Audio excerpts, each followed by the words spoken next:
ట్యాంకర్లు దారుమళుతున్నాయి.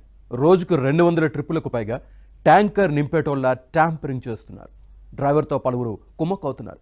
ఏళ్ల తరబడి ఫిల్లింగ్ స్టేషన్ల ఇన్ఛార్జీలు తిష్టవేయడమే ప్రధాన కారణంగా తెలుస్తోంది. గతేడాది గోల్మాల్ చేసిన ట్యాంకర్లలో కొన్నిటికే జరిమానాలు విధిస్తున్నారు.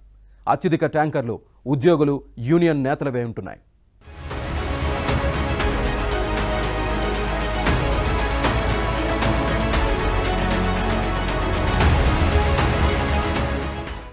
గ్రేటర్ పరిధిలో నీటి ట్యాంకర్లకు విపరీతమైన డిమాండ్ పెరగడంతో కొందరు వాటర్ బోర్డు ఉద్యోగులు, యూనియన్ నేతలు అక్రమాలకు తెరలేపారు.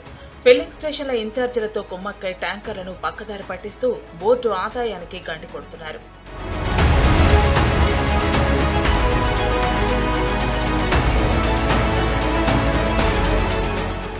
గతేడాది 40 మంది వరకు ట్యాంకర్ల యజమానులు అక్రమాలకు పాల్పడినట్లుగా గుర్తించిన కేవలం 5-6 ట్యాంకర్ల యజమానులకే జరిమానా విధించారు.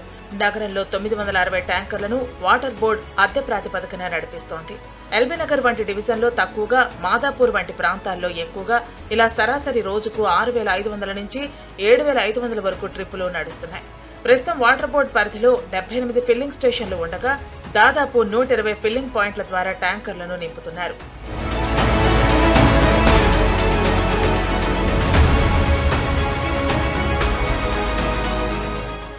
బుకింగ్ల ఆధారంగా వచ్చే టోకెన్ నెంబర్లను ఆధారంగా చేసుకుని ఫిల్లింగ్ స్టేషన్ల ఇన్ఛార్జీలు ట్యాంకర్లను నింపి పంపుతూ ఉండాలి.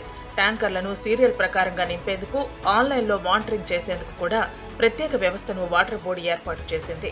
అయినా తమకున్న చాతుర్యంతో కొందరు ఫిల్లింగ్ స్టేషన్ల ఇన్ఛార్జీలు, మరికొందరు ట్యాంకర్ల యజమానులు ట్యాంకర్లను పక్కదారి పట్టిస్తున్నారు. ఫిల్లింగ్ స్టేషన్ల వద్ద జరుగుతున్న అక్రమాలపై కొందరు మేనేజర్లు ప్రశ్నించినా కానీ వారిపై యూనియన్ నేతలు బెదిరింపులకు దిగుతున్నట్లు ఆరోపణలు వినిపిస్తున్నాయి. బోర్డులో పనిచేస్తావా లేకుంటే ఇంట్లో ఉంటావా తేల్చుకోవాలంటూ దబాయిస్తున్నట్లు సమాచారం.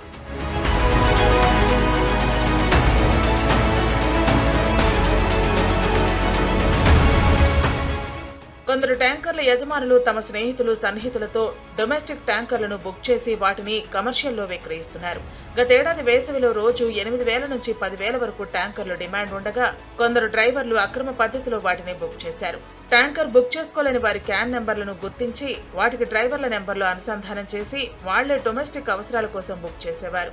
5000 లీటర్ల ట్యాంకర్ను 500లకు గృహ అవసరాల కొరకు ఇవ్వాల్సి ఉండగా 1200 నుంచి 1500 వరకు బ్లాక్లో నీటిని అమ్ముకున్నారు.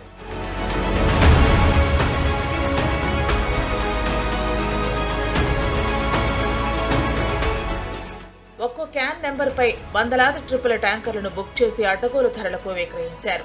ఈ తరహా అక్రమ దందాలు హఫీజ్పేట్, నిజాంపేట్, ఎస్ఆర్ నగర్ డివిజన్లలో 40 ట్యాంకర్ల ద్వారా జరిగినట్లు విజిలెన్స్ విచారణలో తేలింది. అయితే ఒక్కో ట్యాంకర్ ఎన్ని ట్రిప్పులు పక్కదారి పట్టించిందనే వివరాలు బయటకు రాలేదు.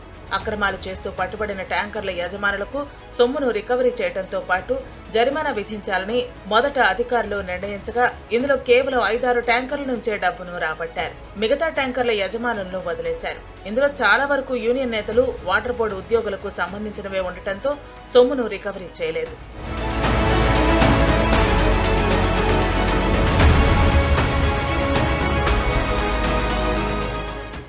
ఈ అక్రమాలు జరిగిన ఫిల్లింగ్ స్టేషన్లలో ఇన్ఛార్జీల పాత్ర ఉన్నా కానీ వారిని ఏళ్ల తరబడి అక్కడే కొనసాగిస్తున్నారు. ఏ ఒక్కరికి స్థానచలనం చేయలేదు. వారిపై ఎలాంటి చర్యలు కూడా తీసుకోలేదు. బోర్డు పటిష్టతను పెంచాల్సిన కొందరు యూనియన్ నేతలు అక్రమార్కులకు కొమ్ము కాస్తూ గుదిబండగా మారారనే ఆరోపణలు ఉన్నాయి. వాటర్ బోర్డు ఉన్నతాధికారులు దృష్టి సారించి ఎన్నో ఏళ్లుగా పాతుకుపోయి అక్రమాలకు పాల్పడుతున్న ఫిల్లింగ్ స్టేషన్ల ఇన్ఛార్జీలపై చర్యలు తీసుకోవాలని, పక్కదారి పట్టిన ట్యాంకర్ల నుంచి సొమ్ములు రికవరీ చేయాలని పలువురు కోరుతున్నారు.